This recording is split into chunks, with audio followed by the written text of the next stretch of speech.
चलिए दोस्तों, आज का वीडियो हम शुरू करते हैं। यहाँ पर आज हम बात करने वाले हैं पर्सनल प्रोनाउन पर। और पर्सनल प्रोनाउन पर बात करने से पहले प्रोनाउन के बारे में थोड़ा जान लेते हैं। प्रोनाउन क्या है? प्रोनाउन प्रो प्लस नाउन, यानी कि नाउन के लिए। तो जो भी शब्द नाउन की जगह पर प्रयोग होते हैं, इस्तेमाल होते हैं, उन्हें प्रोनाउन कहते हैं। प्रोनाउन की 10 किस्में हैं। प्रोनाउन 10 प्रकार के होते हैं, लेकिन हम उसकी जो पहली किस्म है पर्सनल प्रोनाउन, उस पर बात करने वाले हैं। और सेंटेंस में किस तरह से हम पर्सनल प्रोनाउंस का इस्तेमाल करते हैं, इनकी क्या तरतीब होती है, इनका सेंटेंस के अंदर क्या ऑर्डर होता है, इस पर बात करने वाले हैं। तो प्रोनाउन की डेफिनेशन मैं पहले आपको बता देता हूँ, इंग्लिश में बता देता हूँ। Pronoun is a word used in place of a noun. Pronoun वो शब्द है जो नाउन की जगह पर इस्तेमाल किया जाता है। प्रोनाउन की 10 किस्में, जैसे कि मैंने आपको पहले बता दिया। इसकी पहली किस्म है पर्सनल प्रोनाउन। अच्छा, इसके पहले मैं थोड़ी बात कर लेता हूँ प्रोनाउन के बारे में कि प्रोनाउन का प्रयोग क्यों किया जाता है, प्रोनाउन का इस्तेमाल हम क्यों करते हैं। तो प्रोनाउन का इस्तेमाल हम नाउन को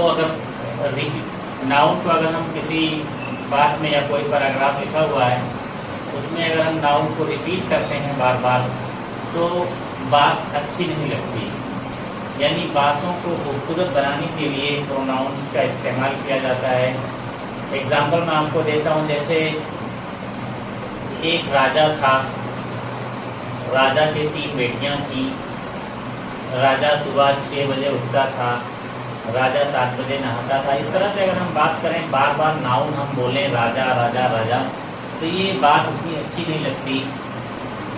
उससे बेहतर है कि हम ये बोल दें कि एक राजा था, उसके 3 बेटियां थी, वो 6 बजे उठता था। यानी कि नाउन की जगह पर हम जब प्रोनाउन का इस्तेमाल करते हैं तो बात खूबसूरत बन जाती है। तो पहला रीज़न ये है कि नाउन के रेपिटिशन से बचने के लिए प्रोनाउन का इस्तेमाल किया जाता है। दूसरा रीज़न चलो हम देख लेते हैं। दूसरा रीज़न ये है कि हम टाइम बचाने के लिए प्रोनाउन का इस्तेमाल करते हैं। कैसे? अगर किसी जगह पर 10 लोग, 12 लोग, 15 लोग, 20 लोग, 50 लोग बैठे हों, तो अगर हम सबका नाम ले लेकर एक एक करके कहेंगे फला फला फला फला फला जाओ, तो कितना टाइम लगेगा। लेकिन अगर हम यहाँ पर प्रोनाउन का इस्तेमाल कर देंगे कि आप सब जाओ, तो आप सब जब आपने कहा तो ये प्रोनाउन हो गया। तो टाइम बचाने के लिए भी हम प्रोनाउन का इस्तेमाल करते हैं। नंबर 3, तीसरा रीज़न मैं आपको बता देता हूँ कि अगर कोई शख्स है जिसका नाम हमको पता नहीं है, कोई व्यक्ति है जिसका नाम हमको पता नहीं है, तो हम उसका नाम नहीं जानते हैं, इसलिए भी प्रोनाउन का इस्तेमाल करते हैं। जैसे कोई जा रहा है, आप उसका नाम नहीं जानते हैं, तो कहेंगे आपका क्या नाम है। आप, जब आपने आप कहा तो प्रोनाउन हो गया। या आप अपने घर में बैठे हुए हैं, दरवाज़ा किसी ने खटखटाया, तो आप कहेंगे कि जाओ देखो दरवाजे पर कोई आया हुआ है, क्योंकि आपको नाम नहीं पता है, तो आप प्रोनाउन का इस्तेमाल कर रहे हैं। कोई जब आप कहेंगे तो ये कोई जो शब्द है, लफ्ज़ कोई, ये प्रोनाउन है, क्योंकि आप नाम आप नहीं जानते थे, इसलिए आपने प्रोनाउन का इस्तेमाल किया। तो ये तीसरा रीज़न है कि हम नाम नहीं जानते, इसलिए प्रोनाउन का इस्तेमाल करते हैं। एक और रीज़न है कि हम नाम तो जानते हैं, मगर उसकी रिस्पेक्ट में हम उसका नाम नहीं लेते, इसलिए भी प्रोनाउन का इस्तेमाल करते हैं। जैसे कि आपके बड़े भाई हों, पिताजी हों, या कोई भी अजनबी हो, आपसे बड़ा है तो आप उसका नाम जानते हुए भी नहीं लेंगे। मान लीजिए किसी का नाम है अहमद, तो आप आपसे बड़े हैं तो आप ये नहीं कहेंगे अहमद कहाँ जा रहे हो, बल्कि आप ये कहेंगे कि आप कहाँ जा रहे हैं। तो आपने एक बार फिर से प्रोनाउन का इस्तेमाल किया। तो ये 4 रीजन्स हैं कि हम प्रोनाउन का इस्तेमाल करते हैं। अब हम पर्सनल प्रोनाउन की बात कर लेते हैं। तो पर्सनल प्रोनाउन में पर्सनल प्रोनाउन के 3 पर्सन्स होते हैं। First person, second person, third person. First person क्या है? बोलने वाला, स्पीकर। बोलने वाले को फर्स्ट पर्सन कहते हैं।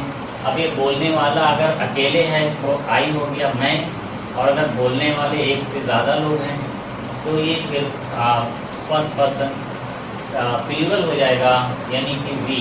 तो या तो मैं बोलूंगा या हम बोलेंगे।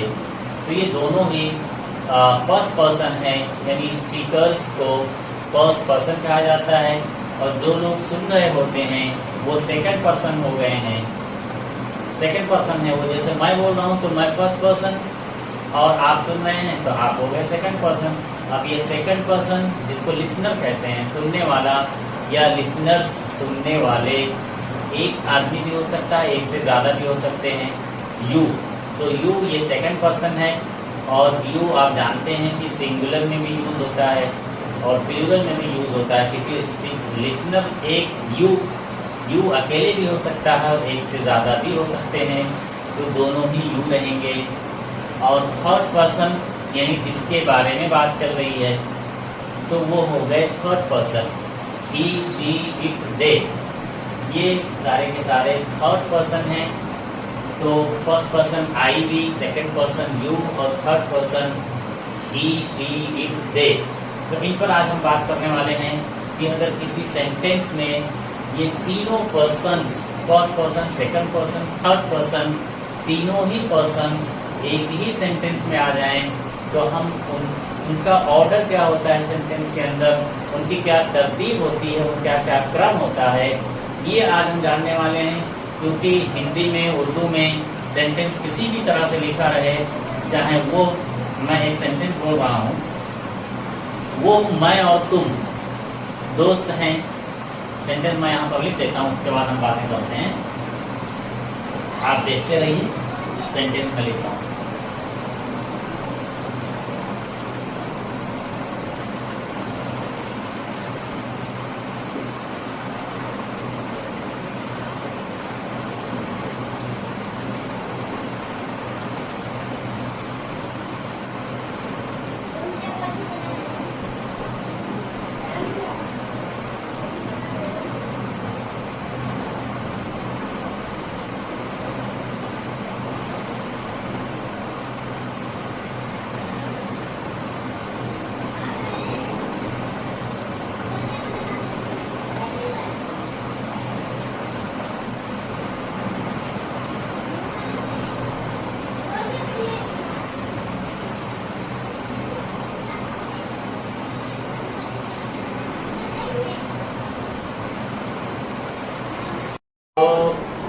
ये दोनों सेंटेंस हम लोग जरा देखेंगे। वो मैं और तुम दोस्त हैं, और वो मैं और तुम चोर हैं। इसमें गौर करने वाली बात यह है कि अगर जुमला पॉजिटिव सेंस दे रहा है, सेंटेंस अगर पॉजिटिव सेंस दे रहा है, तो फिर इसका जो क्रम होगा, इसका जो ऑर्डर होगा, इसकी जो तरतीब होगी, वो होगी 2, 3, 1। और अगर जुमला नेगेटिव सेंस दे रहा है, चोर होना ये नेगेटिव सेंस है, दोस्त होना पॉजिटिव सेंस है, तो अगर जुमला नेगेटिव सेंस दे रहा है तो यहाँ पर जो तीनों पर्सन्स हैं उनका क्रम होगा 1, 2, 3। 2, 3, 1 का मतलब होता है पहले सेकंड पर्सन लगाएंगे, फिर थर्ड पर्सन, और उसके बाद लास्ट में फर्स्ट पर्सन लगाएंगे। और 1, 2, 3 का मतलब है पहले फर्स्ट पर्सन, फिर सेकंड पर्सन, फिर थर्ड पर्सन। तो यहाँ पर देखें, टू, यू, ही और आई, ये तरतीब बनेगी। और यहाँ पर आई, यू और ही, ये तरतीब बनने वाली है। तो जब भी कोई सेंटेंस पॉजिटिव सेंस देगा और उसमें तीनों पर्सन्स आए हों तो उसकी तरतीब होगी 2, 3, 1। और अगर सेंटेंस नेगेटिव सेंस देता है तो उसमें तीनों पर्सन्स की तरतीब, उनका क्रम होगा 1, 2, 3। तो यहाँ पर आप देख लें, इसको हम कैसे लिखेंगे। पहला वाला जो पॉजिटिव सेंस दे रहा है, सबसे पहले सेकंड पर्सन लगाइए, यू, कॉमा, ही, और उसके बाद एंड लिखेंगे, यू ही एंड, उसके बाद फर्स्ट पर्सन आई, और जो कि सब्जेक्ट प्लूरल है इसलिए आर का इस्तेमाल करेंगे, you he and I R friends. और इसमें जिसमें नेगेटिव सेंस दे रहा है वहां पर 1 2 3 होगा, यानी कि पहले फर्स्ट पर्सन, फिर सेकंड पर्सन और आखिर में एंड थर्ड पर्सन, यानी कि ही आर। जो हीव्स क्या होती है, हीव का प्लूरल क्या हो जाएगा, हीव्स। तो ये इस तरह से हम बनाएंगे। अगर पॉजिटिव सेंस है तो 2 3 1, नेगेटिव सेंस है तो 1 2 3। और वैसे भी देखें कि हमारी जिम्मेदारी है कि अगर हम 3 लोग मिलकर कोई अच्छा काम करते हैं तो अपना नाम बाद में लेना चाहिए कि उसने और मैंने ये काम किया है। और अगर कोई गलत काम करते हैं तो हमारी जिम्मेदारी है कि हम सबसे पहले अपना नाम लें गलत काम में, कि नहीं इनकी कोई गलती नहीं है, मैंने किया है, उसके बाद इसने किया है। तो ये हमारा अखलाकी फरेज़ा भी है। ये हम इस तरह से उर्दू में भी इस्तेमाल करें, हिंदी में भी इस्तेमाल करें।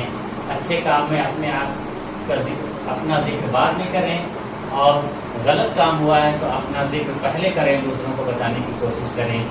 अब इसमें मैं आपको ये बता दूं कि अगर 2 ही पर्सन आए हैं तो भी तरतीब यही होगी। मान लीजिए वो और मैं, या मैं और तुम, तो पॉजिटिव सेंस से तो तरतीब यही होगी, नेगेटिव सेंस से तरतीब ये होगी। मान लीजिए कि किसी में थर्ड पर्सन नहीं आया है तो 2 1 बनेगा। थर्ड पर्सन आया है, 1 फर्स्ट नहीं आया है तो 2 3 बनेगा। सेकंड पर्सन नहीं आया है, थर्ड और फर्स्ट पर्सन आया तो 3 1 बनेगा। और इसी तरह से इसमें भी आप इसी तरह से समझ सकते हैं। 2 पर्सन आया है तो भी तरतीब यही होगी, 3 पर्सन आए हैं तो तरतीब यही होगी। इस तरह से आप कुछ सेंटेंसेस की प्रैक्टिस कर लेना। और अब आखिर में मैं आप लोगों को 20 वर्ड मीनिंग जो मैं हर वीडियो में आपको देता हूँ वो मैं बोर्ड पर लिख देता हूँ और आप उसको नोट कर लें।